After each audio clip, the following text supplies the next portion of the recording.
Hello, ladies and gentlemen, and welcome to another edition of Mark Isaac Potter Presents.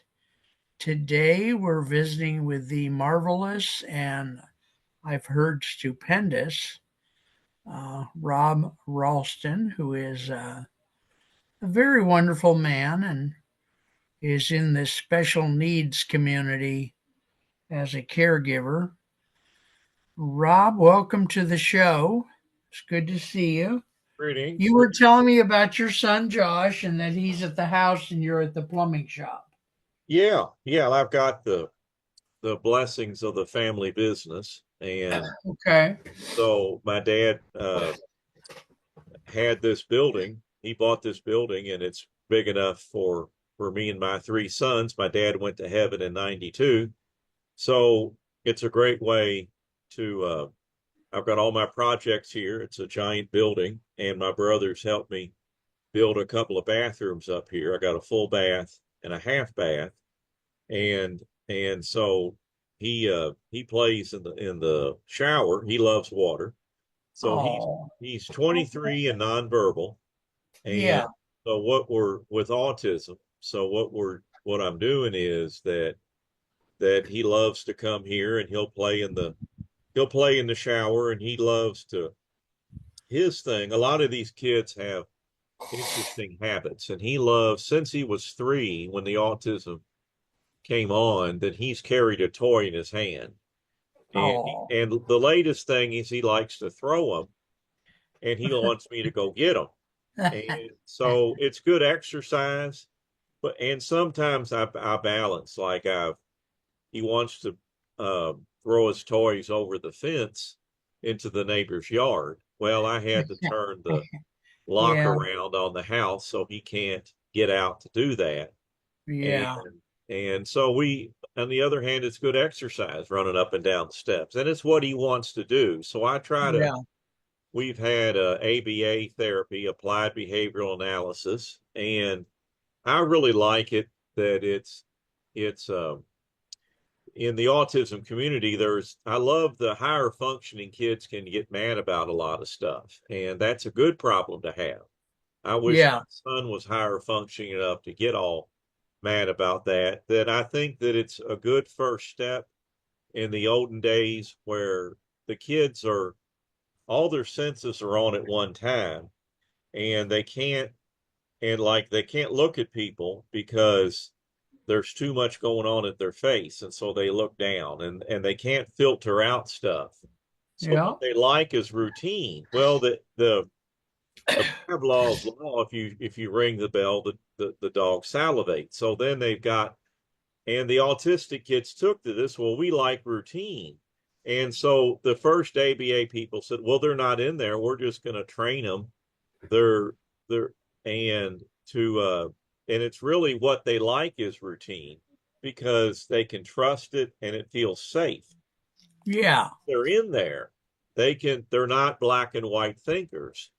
Right. They seem rigid because that's how they stay safe. That's a symptom of the autism, not a symptom of not being intelligent, Okay. not having the ability to calm down and to adapt. And it Right. depends on the autism because if you met one kid with autism, if you only met one kid with autism, they're all different. And with the autism now, the exciting thing about it, at least for me, is that you have the the lower functioning and the high functioning, and we're gathering everybody up into the autism spectrum disorder because they used to call it Asperger's was the high functioning. Now they found out that Mr. Asperger's over in World War II in Germany didn't do nice things, so we had we had to change the name. So the higher functioning the higher functioning individuals are mad. Well, wait a minute, we're Aspies. You can't change our name. And I say, well, hold on now. Let's all work together. Let's gather everybody up into the autism spectrum disorder. And Yeah. let's have, because you've got kids with ADHD that are bouncing off the walls, and then you have the lower functioning kids. So why don't we all work together? And and so that's what I'm asking them to do. And Yeah. so what I do is that I'm taking what I've learned from, been married for 30 years. We had Josh late in life, and I want to help the other parents who have the older kids. So there's a Right. short elevator speech and a longer one. So I'll give my branding people say give the short one first. So what I want to do is I help these parents with the lower functioning kids. What do you do when the school bus stops coming? Because you've had school, you've had 6 hours to, Right. where the child was at school where you could work, that one parent could work the side hustle, they could work their day job. If they was a single parent, they could go to school, they could work. Now the child who needs 24-hour care is with you all day long, and they think, well, Yeah. I'll find the adult daycare at the nursing home. Well, the nursing home Okay. wants one lower functioning kid that's in a wheelchair or a bed, so they can have one person watching three kids. Well, our Yeah. kids are bouncing off the walls, and so I help those parents. Okay, what's the next step? Because grandma and grandpa are getting older and they're not as strong, and the kid's Yeah. stronger. All of a sudden, Yeah. Yeah. now Yeah. outweighs you by 100 pounds, outweighs grandma and grandpa by 100 pounds. Yeah. And so I just help them with with the next steps. Okay. Now, what form does that help take? Hmm. Well, what it does is it takes the form of being able to sleep better at night, because when you have a special needs child, whether they're low functioning or high functioning, then you worry all the time about what's going to happen when you pass away, because you don't Yeah. have a child that can grow up and be on their own. Now, Right. the higher functioning kids, they may be able to make money, they may be able to live on their own. Their parents always worry that my son's going to be taken advantage of. So all the Yeah. parents have the same worries. And what I do is I coach that I know low functioning autism the best. And this stuff applies to if you have a child that's ADHD that has poor grades or keeps getting fired from their job when they're an adult. So I help all the disabilities where it's blind and deaf and low functioning, whether it's mental or physical. And I help those parents with those struggles. Now I do I can only coach the higher functioning kids, because the lower functioning kids need occupational therapy and speech therapy. So right now, I don't have the training or the backing to do that. But what I want to do Okay. is I want to coach the parents, and I want to coach the higher functioning kids, because like the higher functioning kids, they have a job coach and they have a job, and so we play good cop bad cop. The parents and the coach or the job coach are frustrated. Well, I come in, well, let's talk about this. What's going on? I take the time to break down everything that's going on with this difficulty at the Right. at the job or at the and so that's what I do. And with now with the so with the parents, then I want the parents to stay together. I teach conflict resolution skills that my wife Okay. and I have learned. I help them get on the same page. Don't get divorced. Stay Right. together. Right. I help new dads with the denial, and moms and dads denial is it takes different forms. Yeah. Dads are problem solvers, and they all of a sudden they see this can't be solved and they shut down. Now sometimes the moms are saying, oh, I'm super mom, I'll solve this problem, and that's their denial. They're in denial that this is real. And then Okay. sometimes moms and dads are in complete denial because it wasn't what they expected. And Yeah.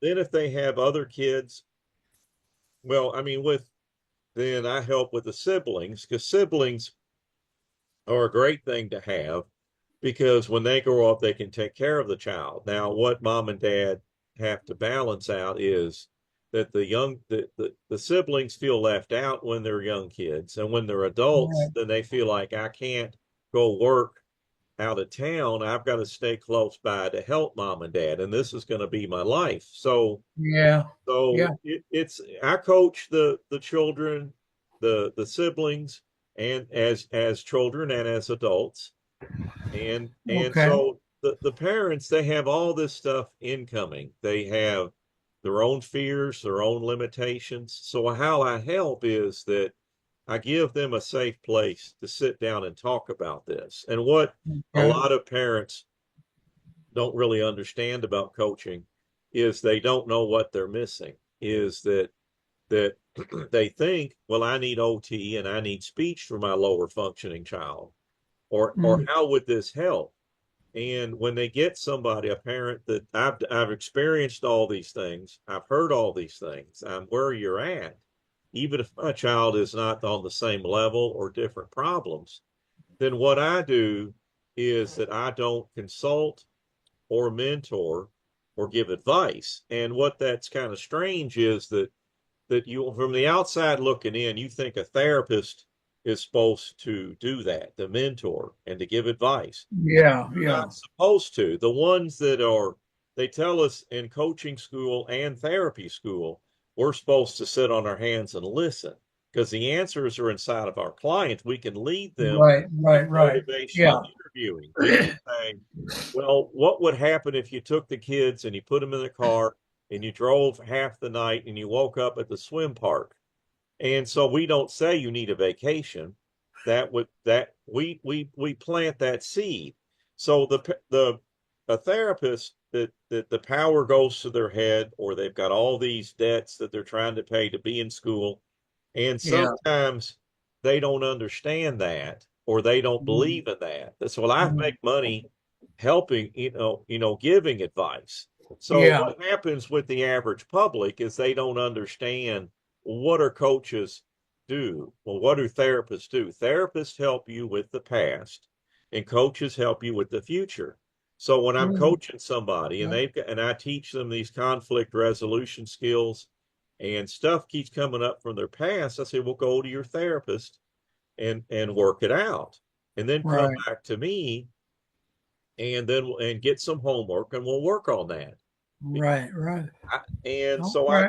I help them. I help them help mom and dad, or if they're not married, or we've got partners and we've got gay couples, Whatever the situation whatever is. Yeah, whatever they yeah, have, they're committed to that child, and let's not have all these other distractions. And if I could yeah. help them weed out the distractions themselves, then they Right. sleep better at night, and then they're not overwhelmed, and then more information because I've got all the resources. I don't tell them that first time. Get them stabilized, Yeah. and then they can go look at those resources. Or Right. if they Right. come in hot and they say, I want the week gluten-free diet, I'll say, okay, well, here's some resources, visit with them, and then come back to me. When they come back, I say, well, now, how do you think this is going to help your child? Well, I think it'll help do this. Well, tell me more about that. Tell me more about Yeah. that. Tell me more about that. The, Right. the W questions and the how questions, and that's what us coaches do.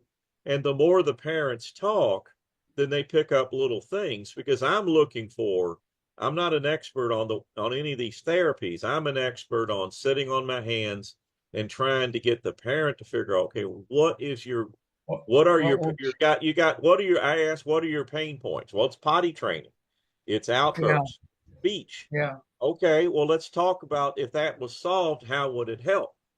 Yeah.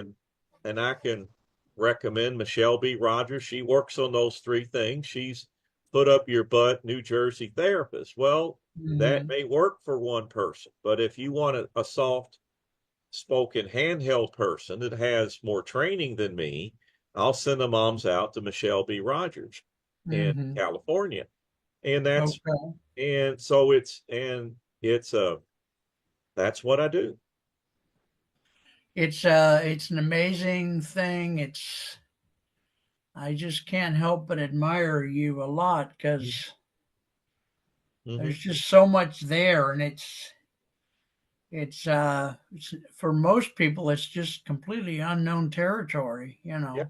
Mm-hmm. for most humans. So now, do you actually have an organization that you're the founder of that does some of this and have you trained other therapists or coaches to work with you, helping them, or how does that pan out? Well, how it pans, you know, for now, I'm a one horse show that I have my autistic son that pulls me every which direction. So Right, what I'm doing is I have my day job at the family plumbing business, and I'm stepping back from that a little bit by little bit. And guys, I want to ride around in a car and take my son to different therapies and have the options when the Medicaid ladies can't watch him. So right. what I'm doing now is that I know about like the Autism Society of America is we have a chapter, our local support group, so I'm involved in them, and there's a whole lot of people that are out there. So for right now, I'm a coach and I'm a connector, and so I haven't got into training the other therapists on how to do this. Okay. All Mhm. right. What other things would you like us to do in this particular show? Do you want to? Because I would like to do a series with you if you want to eventually. Yeah.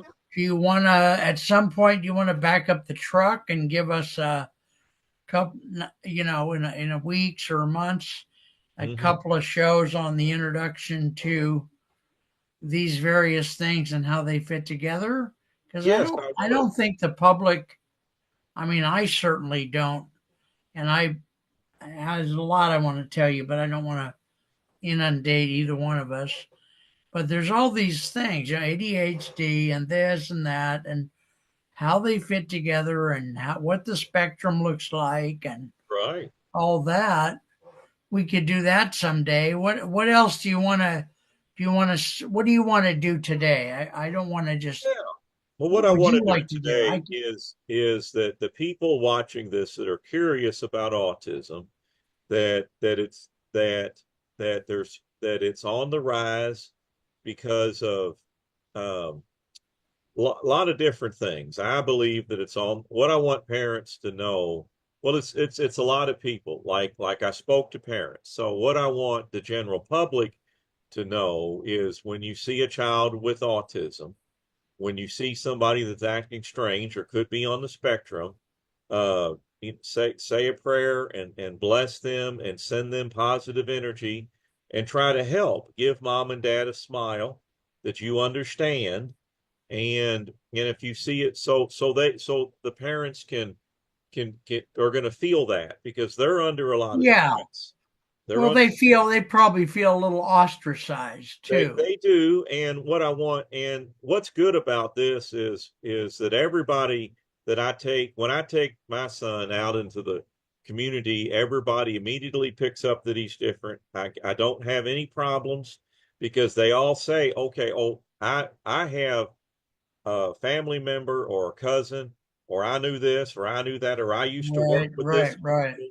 So mom and dad, everybody, uh, I mean, you're not going to be ostracized. And the people that there's less and less people that don't understand. The only time you're gonna that people are gonna get anxious is okay, you're in the checkout line and they're already anxious and your child is flipping out, so they're already on a heightened alert.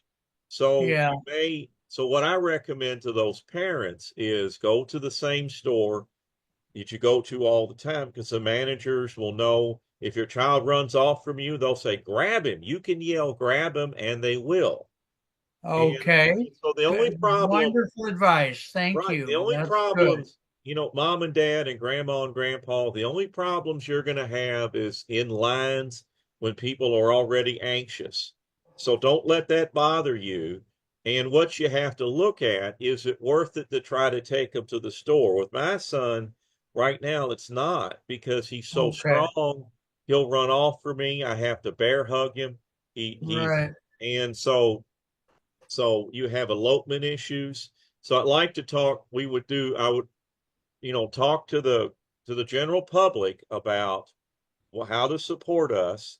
And then we would talk about how do you do with the high functioning children, the high functioning adults who sometimes are chatterboxes and they love to talk, and how you can be patient with them, and then gently set a boundary, and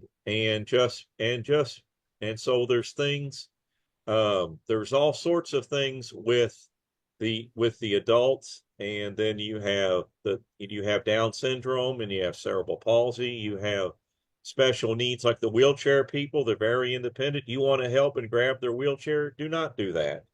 And Yeah. just look at from afar, and they'll catch your eye. If they want your help, say, hey, can you help me here? And they will.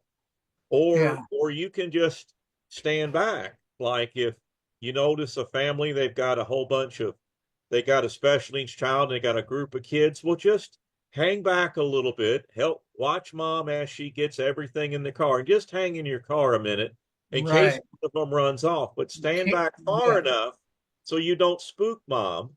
But Right. there's Right. all my wheels are spinning, Mark, and I'll get more ideas to you. It's that there, include like special needs. You have the mentally ill, you have the people with bipolar and schizophrenia, and like one mom, my son won't take his medicine, he's homeless. We drag him in, he takes his medicine, he feels better, but then he goes back. Well, welcome to Yeah. the special needs community. You're one of us. Hmm. And Okay. so, So that's bigger than I thought. yeah. Is there any umbrella word that you would use to cover all of that? Mhm. Yeah, there is. What would that be? What would that Well, word or phrase it's be? called neurodiversity. Okay. What we're doing Okay. is, like I started in the beginning, we stopped using the term Asperger's, and Right. it is we said we're gonna put everybody under the autism spectrum disorder, and now we stopped doing that and we're moving to neurodiverse. Because what I Okay. want people to understand is in the olden days, we called them mentally retarded. So people, Right. No, no, no. I'm we, old enough to remember that. yeah, Yeah. we do not want to use the word retarded because, Okay.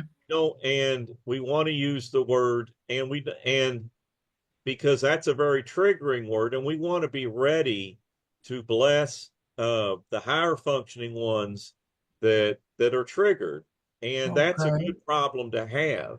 That they're Okay. because they can go out and they can make money and they can speak and they can advocate for ourselves because Yes. the Yes. lower functioning need some Mhm. help. So Yeah. we got neurotypical, which is all of us regular people, and then we've got What? Say that phrase again. well, it's neurotypical because Okay. Okay. neurotypical, Okay. you're calling normal, and so like we used to call normal and abnormal. Well, we don't want to yeah, You don't want to say that we anymore. don't want to say that anymore. Um yeah, let me Oh yeah, boy. I've got my guy downstairs that I got to go let in, but I think All the right. main thing is we can pause the recording or we can cut it loose. Um It's entirely up to you. I really would just want to be of service to you. So yeah, whichever thing is better for you, we'll do that. What's I better think for you? I'll say that the thing I want to leave them with, look for neurodiversity and be ready and don't get triggered by, oh, DEI, diversity, equity, inclusion. No, we're not about Yeah. that. These are vulnerable people that need our Give support. us a piece of contact information before you have to go Yes, what I got downstairs. to go is my Yeah, website. It's a long one. that's all right. It's life coaching for special needs families. Life Okay, got it. coaching for special needs families, and also call and text me on my cell phone anytime. I'm on Eastern time zone. Call during the daytime at that. Text me anytime. My You're cell telling me that, or you're telling the I'm public telling the that? public that All here's right. my cell Okay. number, and when it All blows right. up, I'll handle it. All right, boss. All right. Because God bless. You take I've care. got yeah, too long of a number, too long of a name, but my cell number is 502-541-5038, and if you can put that in the show notes, then they can I click on will. both. Yep, I will. Okay, Take I care. gotta God go. bless you, man. Take care. Bless you. Here we go. Gotta All hit right, leave. boss. Talk to you soon.